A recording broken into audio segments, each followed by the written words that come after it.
I'm on this forever quest to find the perfect gravel bike. The thing that I really get a kick out of is trying and experimenting with all these different kinds of bikes and all these different ways of experiencing that type of terrain. What's in this box is the next step in this explorative evolution. This is a Diverge Pro. Yet another beautiful day in the Pacific Northwest. This thing is like a NASA plastic rocket. Carbon fiber, seat post, frame, fork, cranks, wheels. That shit don't rust. It's essentially a road bike, but it can deal with gravel. It's got the double ring up front. It has its own native mounts for fenders. It even has some side mounts on the fork, and I believe it's for a rack, but it's super subtle. Disc brakes, killer in the rain with the wet descents. Right away, I swapped out the stem and the top cap. Cool to just rep Richie a little bit instead of just full Specialized. This saddle, very good. I'm very surprised with it, actually. There's not like a break-in period. It was just comfy from the start. Had the toe peak frame pump, painted it black a while ago, and amazingly, it's like a perfect fit for this thing.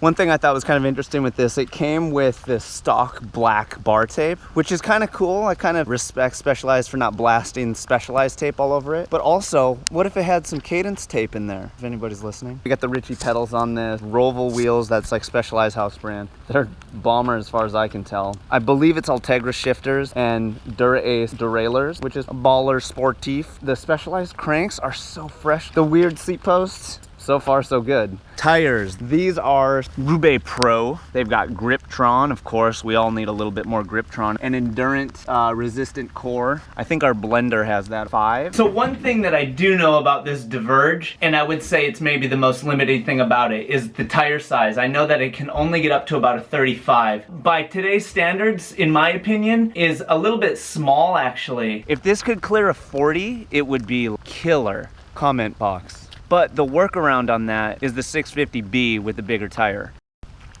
I also want to note that the stock paint job on this bike is very well done, which is not that common. Quick critique for me would be the gray on the fork. I'm not feeling that. There's this gray graphic on the top. I get rid of that right away. I love the fact that this head badge has dimension to it. The Diverge logo though on the side, not my favorite. I'm gonna do something to that. And the way that the Specialized logo is done on the down tube is tonal. So it's a matte on sheen and it's classy. It looks really cool. A bike like this, you can kind of just tell from the geometry that it's a Specialized. So they don't really need to scream it. It's just not necessary.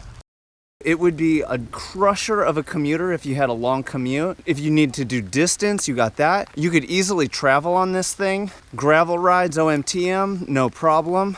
I mean, it's only just like heavy dirt stuff or heavy single track that you would need to change into something else. Beyond that, this thing's got a lot of bases covered. And I noticed they do have this bike in aluminum and carbon fiber. I would say to spring for the carbon if you can afford it, but if you can't, I'm sure the aluminum is just as good and it's gonna be much, much more affordable.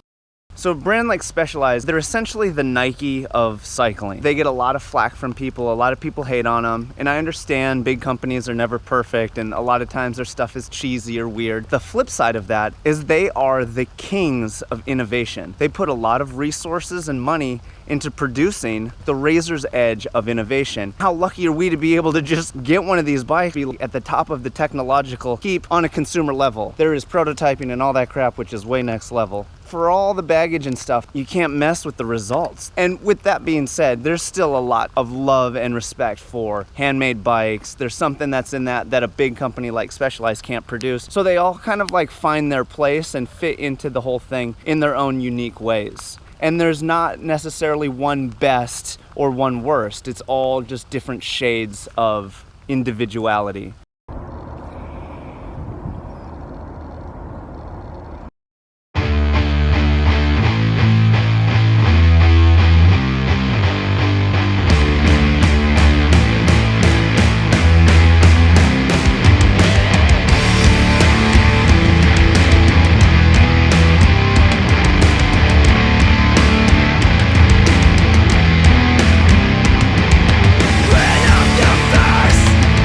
I am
There is definitely some assembly required.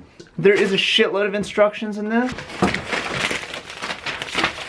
but none of these tell you how to put the thing together. So I gotta instill the help of Mr. Mechanic.